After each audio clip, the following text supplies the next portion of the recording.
आप सभी का खैर मकदम है। एक बार फिर से आपके अपने official YouTube channel chalk and duster academy में एक बार फिर से और मैं एक न्यूज़ के साथ आपके सामने हाजिर हूँ। हालांकि हो सकता है कि आपने ये न्यूज़ पहले देख ली हो। मैंने इसका जो है वो एक शॉर्ट्स बना के आप लोगों के लिए प्रोवाइड किया था और अपने सोशल मीडिया हैंडल पर भी जो है वो आपके साथ शेयर किया था। तो आप लोग बखूबी जानते हैं कि DSSB TGT में जो है वो वैकेंसीज़ आई थी और ये वैकेंसी आई थी 3/10/2025 में, यानी कि तकरीबन 10 से 11 महीने का टाइम हो गया है और एडवर्टाइज नंबर जो है वो 2025 का है। और ये बात हो रही है TGT के रिगार्डिंग, क्योंकि TGT का यहाँ पर जो है वो नोटिफिकेशन आया था जिसमें तमाम सब्जेक्ट में जो है वैकेंसीज आई थी। उर्दू में, पंजाबी में, मैथ में, इंग्लिश में, सभी में जो है वो क्या थी, नोटिफिकेशन देखने को मिला था।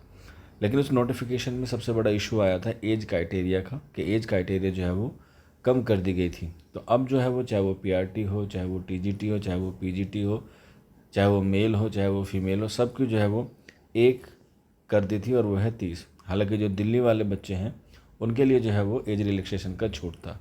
तो यहाँ पे जो है वो कह सकते हैं एक तरीके से कि दिल्ली की सरकार है, तो दिल्ली की सरकार जो है वो दिल्ली वालों को ही ज़्यादा मौका देना चाहती है, क्योंकि वो भी जो है वो अपने स्टेट का जो है वो भला करना चाहती है, डेवलप करना चाहती है, विकास करना चाहती है। और इसी के साथ साथ जो है वो अदर स्टेट के बच्चों को जो है उसमें मौका नहीं मिलता, क्योंकि अगर कोई दिल्ली का OBC होगा तो उसे जो है वो 5 साल का ऑटोमेटिकली एज रिलैक्सेशन मिल जाएगा, यानी कि वो 35 का हो जाएगा। अगर हम लोग बात करें फीमेल की, तो फीमेल को जो है वो पहले 40 मिलती थी, अब जो है वो इसे कम कर दिया गया है। वहीं पर जो मेल कैंडिडेट थे उनको 36 के आसपास जो है वो मिलती थी और फिर 32 के आसपास मिलती थी। तो इस तरीके से ये काफ़ी डिस्क्रिमिनेशन है बच्चों के साथ, कि एक तरफ जो है वो हम इक्वलिटी की बात करते हैं लेकिन दूसरी तरफ जो है वो बच्चों के साथ डिस्क्रिमिनेशन करते हैं। तो इसीलिए बच्चों ने जो है वो आवाज़ उठाई और तकरीबन 6 से 7 महीने लगातार जो है वो उस पर क्या किया, अपना संघर्ष जारी रखा। एजुकेशन मिनिस्टर से मिले, आपने देखा होगा कि उनका इंटरव्यू भी वायरल है जिसमें उन्होंने कहा था कि हम सर बच्चों के साथ जो है वो अन्याय नहीं होने देंगे। श्री आशीष सूद ने, आपने देखा होगा, उनके यूट्यूब पे भी जो है उनका वीडियो अवेलेबल है, आप वहाँ जाके भी देख सकते हैं। लेकिन 6 से 7 या कह सकते हैं 8-9 महीने गुजरने के बाद ये जो है वो एक छोटा सा नोटिफिकेशन आया जिसमें एज रिलैक्सेशन की बात की है। और मैं यहाँ पे पहले ही आप लोगों के लिए क्लियर कर देता हूँ कि जो एज रिलैक्सेशन है यह सिर्फ़ और सिर्फ एडवर्टाइज नंबर जो है ये वाला नंबर 6/2025 के लिए ही क्या है एलिजिबल है। इससे पहले वाले या इसके बाद में आने वाले के लिए ये जो है वो एलिजिबल नहीं होगा।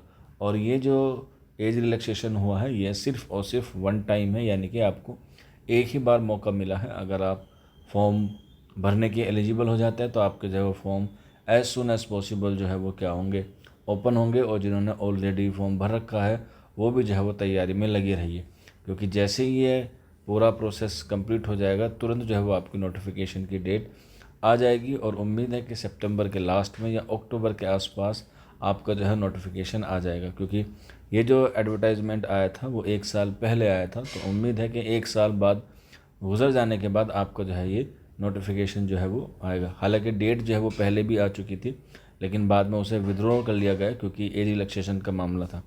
तो इसमें जो बात की गई है उसे हम लोग एक बार देख लेते हैं। और इसमें जो है बात सिर्फ इतनी सी कही गई है कि जो फीमेल कैंडिडेट हैं उनको जो है वो 40 साल का मिलेगा, यानी कि 10 ईयर्स का उनको जो है वो एज रिलैक्सेशन दिया जाएगा।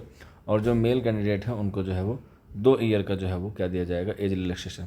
यहाँ पे आप देख सकते हैं 2 साल के लिए मेल है और यहाँ पर जो है वो फीमेल है। और इसकी वजह बताई गई है कि कोविड-19 की वजह से बच्चों की एज क्राइटेरिया जो है वो फुलफ़िल हो गया था, उन्हें मौका नहीं मिला।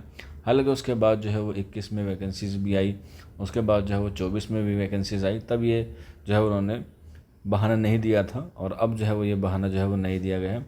हालांकि मेरा ओपिनियन ये है कि सरकार को जो है वो इस पर और थोड़ा सा विचार करना चाहिए, चाहे थोड़ा सा और टाइम ले लेना चाहिए, लेकिन इस एज क्राइटेरिया वाले मसले को जो है वो ख़त्म करके जो है वो जो पहले आ रहा था उसी को मद्देनज़र रखते हुए जो है वो क्या किया जाए, एडवर्टाइजमेंट जारी किया जाए, ताकि बहुत सारे बच्चों को और बहुत सारे ज़रूरतमंद लोगों को जो है वो क्या मिल जाए, जो मिल जाए। क्योंकि 30 साल जो है बहुत कम है। अगर कोई PGT बनना चाहता है तो 25-26 साल तो उसके जो है वो वैसे ही निकल जाते हैं। और अगर कोई फीमेल कैंडिडेट है तो उसको तो आप लोग भली भांति जानते हैं कि उसके साथ कितने सारे जो है वो मजबूरियाँ होती हैं, कितनी जिम्मेदारियाँ होती हैं, कितनी रिस्पॉन्सिबिलिटी के साथ जो है वो पढ़ाई करती हैं।